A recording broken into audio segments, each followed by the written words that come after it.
Getting tossed onto the back burner of my mind is not a good thing. It can't be helped though. On any given week, I have a stack of ideas that I want to turn to, but researching is only 10% of the equation. Writing takes the brunt of my effort. It really slows me down. I can't just plow through these topics like most seem to. And so, to the back burner it goes. Califia, Queen of California, is one I've been wanting to cover for some years now. It's always just kind of been swimming around in my head. And here it is. Califia, Queen of California, is one I've been wanting to cover for some years now. It's always been swimming around in my mind. And here it is. Hot off the press. Let me know your thoughts. Also, before we get any further, please do me a favor and like this video, subscribe to the channel, you know the drill, if you haven't done so already. Thank you, the management. And there she is, Queen Califia herself. And for whatever reason, it jumped to the end of the article. So let's scroll on up. There she is. Calafia, Queen of California. If I do happen to butcher her name, just remember, I butcher everybody's name. First published March 15th, 2022 on the Gregorian calendar. I'm on the edge of my seat waiting for the gatekeepers to debunk the mud flood narrative, and it seems they've already begun. For the most part, our controllers are biding their time, seeing if this thing really takes off, which it most certainly has. Taking tabs on who's waking up, I suppose. And people are most certainly waking up. Perhaps you are one of them. But so far, their attempts have carried the weight of a wheezing woodchuck without its inhaler. They're going to have to call Putin up on the phone and ask that he start a world war in the media just to shut this conversation down. You're probably already aware that there are maps depicting California as an island. Well, the Wikipedia decided to make a move and address the issue. I stumbled upon it by accident while skimming through an article on Calafia, thereby prompting this paper, and thought it might be a good idea to take a screenshot of the reaction. Before I show it to you, though, this is how they began their article. Calafia, or Calafia, is the fictional queen of the island of California, first introduced by 16th century poet Garci Rodriguez de Montalvo, another name I'll probably butcher all throughout, in his epic novel of chivalry, The Adventures of Esplandian, written around 1510. The Californias, a region of North America encompassing the U.S. state of California and the Mexican states of Baja California and Baja California Sur, take their name from Calafia and her kingdom. For clarification, this is the opening paragraph to the life of Queen Calafia of California. I would have been completely complacent in knowing that our controllers designated her a quote-unquote fictional character, like Prometheus or Heracles. But then they wasted no time in telling us how the discoverers of California only based this name upon a novel. Yes, you heard me right. A novel. An epic one, we are told. Chivalrous, too. But still a novel. Too bad all the land of the known world is already discovered, because then they could name entire continents after Narnia or Hogwarts. After being told the state of California in North America was named after an adventure novel, written in the whereabouts of 1510, we then come to learn who inspired its author. Get ready for more of the usual antics. You may want to set a paperweight over your eyes while you're at it. You know, to stop them from rolling with sarcasm. Don't say I didn't warn you. This is what we read. The first voyage of Christopher Columbus in the late 15th century sparked a new interest in the search for terrestrial paradise, a legendary land of ease and riches, with beautiful women wearing gold and pearls. Spanish author Montalvo drew upon reports from the New World to add interest to his fantasy world of chivalry and battle, of riches, victory, and loss. of an upside down depiction of traditional sex roles. Around the year 1500, in his novel, The Adventures of Esplandian, he writes, and I cut that part out about what he writes, Christopher Columbus. Yes, they just went there again. Christopher Columbus. Apparently, scientific proof that the Earth is a globe rather than flat is in the fact that Columbus sailed from Spain to the Americas. Sigh, I know.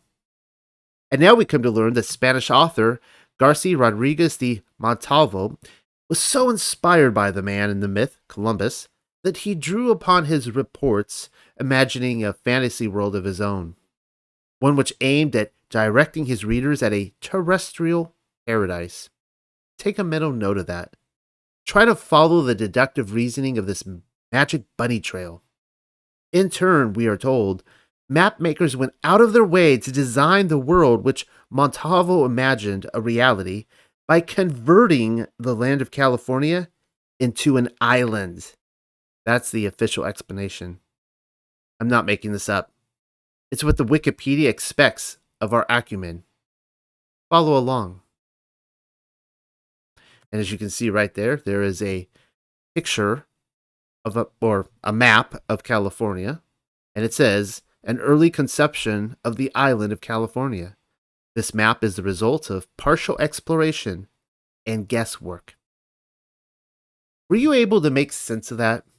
California as an island is an early conception, quote unquote, and the result of partial exploration and guesswork. Are they being serious? We're being pranked, right? Our controllers are pranking us. Yes, that's it. I think we're being pranked right now. Lame. Next, they will be telling us the worldwide mud flood events were the result of post-Enlightenment people everywhere becoming too displaced and lazy to pull out a broom and sweep off the front porch for 200 years, thereby accumulating in 14 to 20 feet of dust bunnies and the dire need to restructure buildings with front entrances on the second story, just so that they can go out to the grocery store and back. Must have been binge watching too many Netflix videos. It's also why I started out saying, I'm on the edge of my seat, waiting. Mind you, they only show us one map, not 2 or 3 or 7 or 11, just one. Apparently, a single but well-financed map maker navigated America scribbling on his doodle pad, so determined to discover a mythological landscape from a New York Times bestseller that he never even took the time to sail around the island, just to be certain that it was one. He merely imagined it to be so, and then returned home to tell everyone about it. Ridiculous. This is what the official narrative is going with. Never mind the fact that you can clearly see coastlines on the island, but also beaches lighting the main continent. And I'll remind you, it's not just one map. The island of California can be found on many maps, probably dozens of maps, maybe even hundreds for all I know. It's not like the internet is the end of all truth. Ever check out the map room in the Vatican Library? Yeah, me neither. I wouldn't be surprised if they have the moon map in their arsenal as well. Anyways, here's several more from my own collection. And as you can see on every single one, scroll back up and scroll back down. California, it's an island.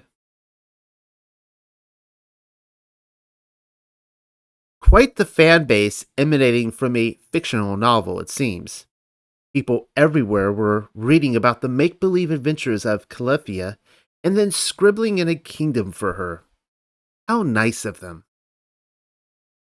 Suddenly, the plotline to the 1978 Superman movie is sounding more and more plausible by the minute. And by that, I mean from a perspective in an Intel movie. If you recall, Lex Luthor was buying up land because he wanted to nuke the San Andreas fault line or whatever and create beachfront property. No, I am not saying a nuke would part California in two. Don't be ridiculous. nukes are a hoax. I simply figure the people standing around the water cooler at Langley were seeking out fresh ideas from past projects, and somebody suggested revisiting the former island of California, which they lied to everybody about. And since not enough Americans were hugging their butts underneath a desk as of late, that's to bring back the Zionist nuke narrative. Leave it to Superman to further indoctrinate us into the American way. And then there is the other elephant in the room. If I'm to accept the explanation of our gatekeepers, that map makers were simply playing make believe, then I'm pressed to conclude that they were outright lying about the continents of the world, which is very much true. Even I'll agree to that. They were lying. But not just the map makers, even historians were in on the fabricated narrative. Here, I'll show you. The map before us is given the title A New and Accurate Map of the World. As you can see, California is an island. But then notice it's dated 1626. That is a problem, considering Antarctica's inclusion. Antarctica wouldn't be officially discovered until 1820, according to the official narrative. I just pulled out the calculator, and that's a 194-year difference. You will tell me it says the southern unknown land, thereby proving that it hadn't been discovered yet. Amazing how they envisioned a large icy land to be discovered at the bottom of the globe so that a master mason might sail there and prove a mapmaker's imaginative inkling to be true. Simply amazing. Anywho, our controllers managed to drop several bombshells into their article on Calafia, thinking nobody will notice, but I did. One happens rather quickly and involves her actual name, Calafia. This is what we're told. Follow along. The name Calafia was likely formed from the Arabic word Khalifa, religious state leader. That is known as Caliph in English and Califa in Spanish. Similarly, the name of Califia's realm, California, likely originated from the same root, fabricated by the author to remind the 16th century Spanish reader of the Reconquista, a centuries-long fight between Christians and Muslims that had recently concluded in Spain. Califia is pulled from the Arabic word Khalifa, which designates the religious leader of a Muslim state. No, the Wikipedia doesn't outright say Muslim, not immediately, but then notice the tip-off. Even the word California reminds us of a centuries-long fight between Christians and Muslims that had recently concluded in Spain.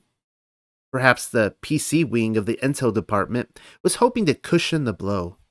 I decided on further reconnaissance within the matrix, curious if anyone else would agree with the connection. And without ever mentioning California, this is what I found. Top search.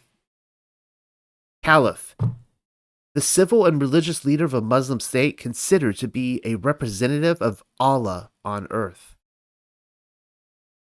A caliph is a civil and religious leader of a Muslim state considered to be a representative of Allah on earth. We then read, many radical Muslims believe a caliphate will unite all Islamic lands and people and subjugate the rest of the world. But then notice what follows. Caliph. It matters little that there are several other variations, as the first 5 letters of California undoubtedly pronounce another clear spelling of Caliph. And so, ask yourself, if Spanish explorers were going so far as to invent an island on a multitude of maps, why would the same concentrated effort double down in dreaming up an imaginative caliph state? Quite a lot of background noise, wouldn't you say? It's already sounding like California was an intel project from the very beginning. Considering how Islam is an obvious psyop originating with Rome, The branding of a caliph state is just one more piece to chuck into the evidence pile. All sides were being played. By the way, Queen Calafia may have been a caliph, but she wasn't necessarily Muslim. Intel employed that word for their own uses and therefore could do whatever they wanted with it. Also, Queen Califia doesn't even show up into Machiavelli's novel until somewhere about the halfway mark. When she does, a Muslim warrior convinces her to help him take back Constantinople from the Christians. She obliges. By the story's end, she returns to California a Christian. From the description given to us, the entire novel reads like an Intel project.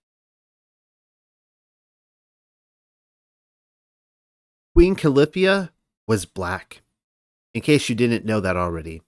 I never want to assume. That's what it says, black. Wherever this California island existed, and I think the case is becoming clearer by the minute that it's the modern day state of California, it was ruled by a black woman.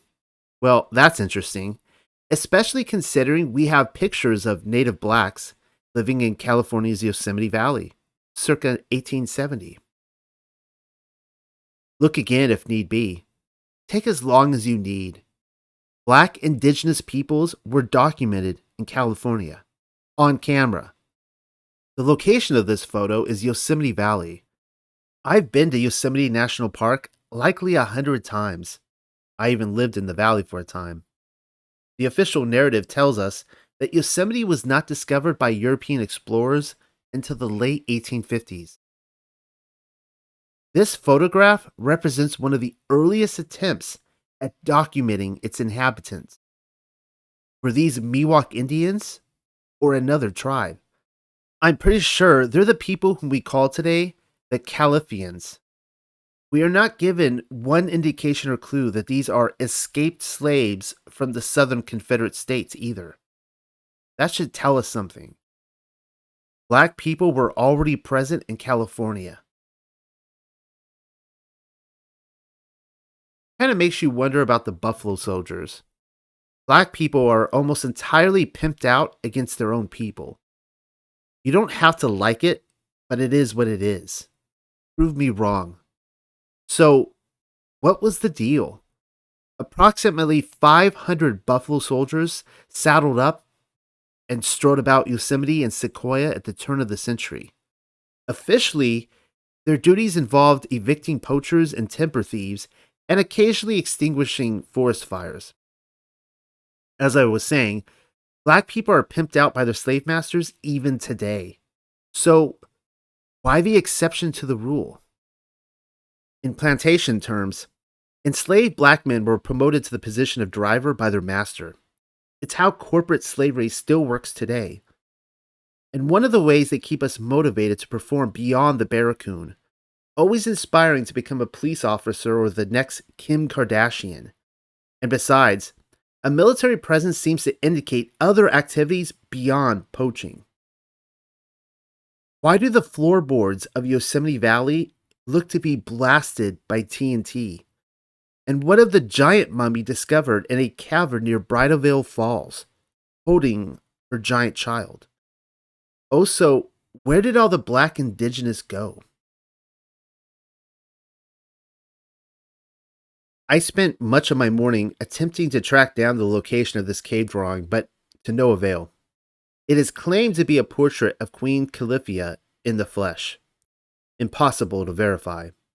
If only she offered her signature. I mean, we might as well unearth a cave drawing in Italy and tell everyone it's another portrait of the Mona Lisa. There are several websites containing the exact same elusive article which claims that over 100,000 cave and rock art pictures, symbols, and ancient artifacts can be found at Crystal Lake, California, which also lists it now as an army base. Crystal Lake is in the Sierra Nevadas just south of Sequoia. A cave with over 100,000 paintings would rival whatever they've got in France. I've been to Lascaux, and it only has the whereabouts of 600. All the cave drawings in Europe probably don't add up to 100,000. With 100,000 cave drawings, You figure they turned the grounds into Queen Califia National Park by now, but no. Apparently, the said army base is there to hide the truth. Strange that they brought in a photographer and developed his roll of film for the Intelnet. And then there's her defense force of griffins to consider. 500, is it? That number is given to us elsewhere in the article, one paragraph down. We haven't gotten that far yet. Not a bad idea, too. I mean, the way to win any war is with air command. Seems to me like a defense force of local griffins, then, if they're trained to kill any man they found, would only be so successful as a single generation. Tell me again how Queen Califia and her army of women soldiers were supposed to make baby princess warriors without kings and princes then. It's why I keep playing the intel card. Yes, Queen Califia directs our attention to the Amazonian women of old, but our controllers only push the LGBTQIA plus question mark agenda whenever depopulation is scheduled on their clipboard of fun. It's how they burn down the house before rebuilding the framework again. Even Wonder Woman is an intel project. Whoever this Garci Rodriguez de Montalvo was, he may have been doing the same thing. Edit. Montalvo explained in his novel that the women warriors would entice men to the island and have sex with them, but then kill them afterwards, like Black Widow spiders. Octopi do the same thing, you know. The male octopus will volunteer to copulate with the female, knowing his fate. When duty calls, I guess. There are smart octopi, however, who will store up sperm on his arm, launch it at the female, and then hightail it out of there like hell on wheels. A marine biologist gave me the talk once. That's how I know. If only Califia suitors had such dedication. Perform, lop it off, toss it at her like a hot potato, and then vamoose, taking up life as a eunuch elsewhere. The Griffins, of course, direct our attention to the imperial flag of Tartary. I'm not necessarily arguing in favor for or against the exoteric existence of Griffins in his story, particularly in the years leading up to the Millennial Kingdom reset. I have reasons to suspect they did, though. Flags everywhere bear the resemblance, even in China. That much is undeniable. In other news, our contemporary media works for the pharmaceutical companies and the military industrial complex. If I have learned anything, it's that the media lies while selling their dribble as truth, whereas Hollywood is set up by Intel to dispense concoctions of poisonous drinks mixed with truth while selling the entire package as fiction. That's how they water down the message and make it trivial. What seems likely is that Montalvo was doing the same thing. We have the media's version of history, and then we're offered works of fiction like Montalvo, by which Queen Califia and her griffins were given permission to enter the narrative. Continuing with Wiki. Califia meets Rad Diaro, a Muslim warrior who convinces her that she should join him in retaking Constantinople from the Christian armies holding it. Califia, in turn, convinces her people to take their ships, weapons, armor, riding beasts, and 500 griffins and sail with her to Constantinople to fight the Christians, though she has no concept of what it means to be Muslim or Christian. Her subjects arm themselves with weapons and armor made of gold, and there is no other metal in California. They fill their ships with supplies and hasten to sea. Did I read what I think I read? I just reread it again for certainty. It says gold, as in, there be gold in them hills. California gold. What are the chances that the very land named after a fantasy novel describing a land of gold would also create the biggest push for manifest destiny in American history because of gold? And to the Caliph state of all places. I'd say they can't make this up, but they do all the time. I'm referencing the 1849 California gold rush in case you needed brushed up on your Illuminati history. I had earlier asked you to take a mental note of the California island being a terrestrial paradise. Time to pull it out of the filing cabinet because California's curiosities only escalate moving forward. You see, California has another name, and it's the Golden State. In review, California was named by Spanish mapmakers in the 1500s, but only based upon a fictitious land of gold from a Spanish novel. Gold would then be discovered 300 years later, according to the official narrative, in the very state named after a fictitious kingdom of gold. It gets worse. Far worse. Next paragraph, we are told the Montalvo novel languished in obscurity with no connection known between it and the name of California made by English speaking Americans. It wouldn't be published for the English speaking world until 1864. Do the math on that. You may need to pull out the calculator again. It's some 15 years after the gold rush kickoff. How convenient. That's their way of telling us to keep our filthy paws off their draperies, because nothing's getting pulled from the curtain rod on their watch. Never mind the fact that the county where gold was discovered by James Marshall is named El Dorado. Naming the land after another conquistador legend, are we? Ridiculous. One can only wonder if Calafia and the Golden Chief knew each other. The most popular depiction of Queen Calafia to date can be found in the Mark Hopkins Hotel in San Francisco.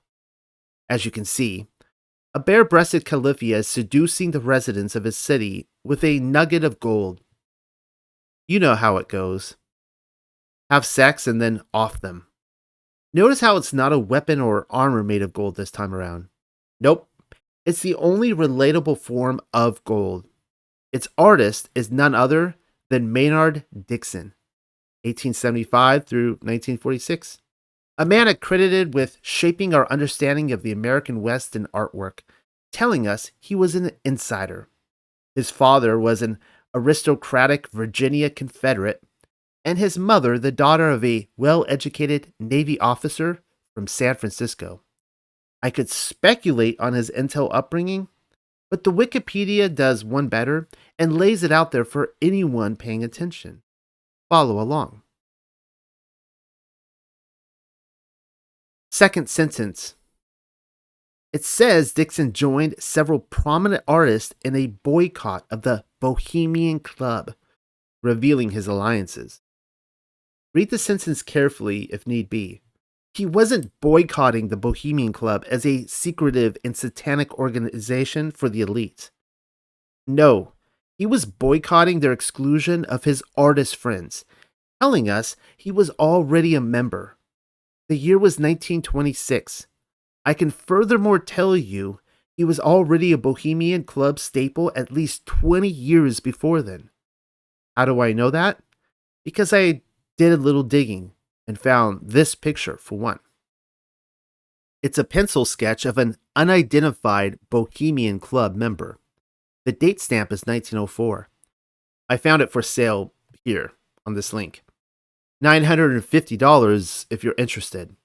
On the reverse is a written statement from Edith Hamlin Dixon, his widow, and reads, "This unsigned work by Maynard Dixon is hereby authenticated as his, being from his personal collection left to his wife, Edith Hamlin Dixon, in 1946. Signed, Edith Hamlin Dixon." A sketch like that enlightens us to the level of trust which Maynard Dixon was offered from child sacrificing 40-foot owl worshippers.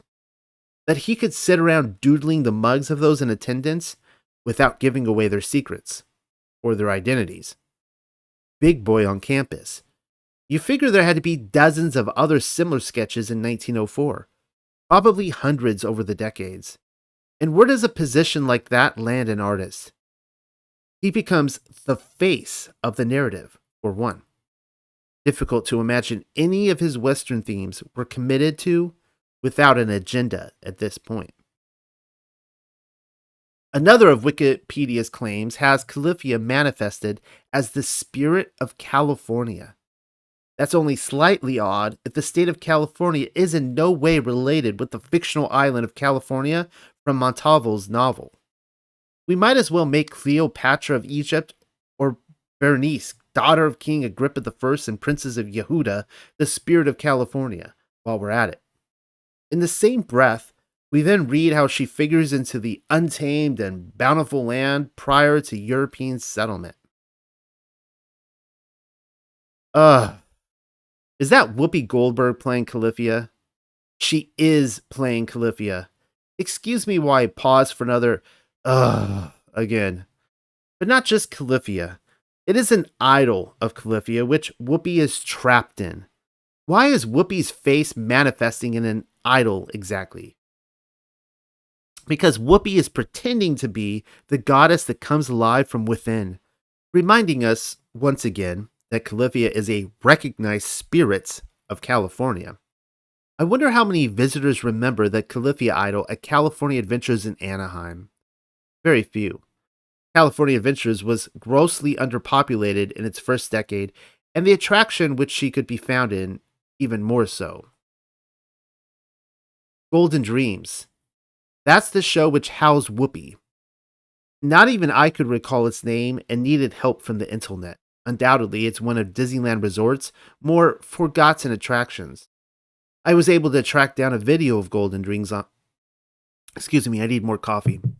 I was able to track down a video of Golden Dreams on YouTube, and it plays just like Califia's Wikipedia article, which is to say, we're bombarded with the same Illuminati sponsored history involving the tired indigenous people who supposedly crossed over on the Smithsonian's invented land bridge, while Whoopi simultaneously exhumes the spirit of a pimped out black goddess, doing her usual part as an elite slave to snub any mention of what has been stolen from her people.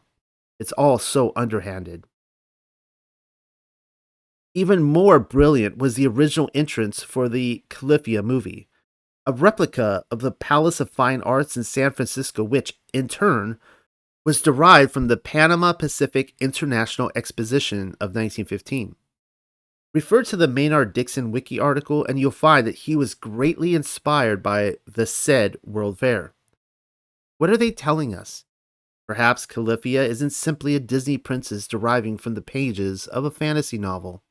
Just as, just as assuredly as an architect's fingerprints did not design the original Palace of Fine Arts for the 1915 exposition. Elsewhere, a flag manufacturer distributed Griffin banners to people across the plain because people thought they looked neat. Apparently. And then there's those map makers. Nothing to see here, as usual.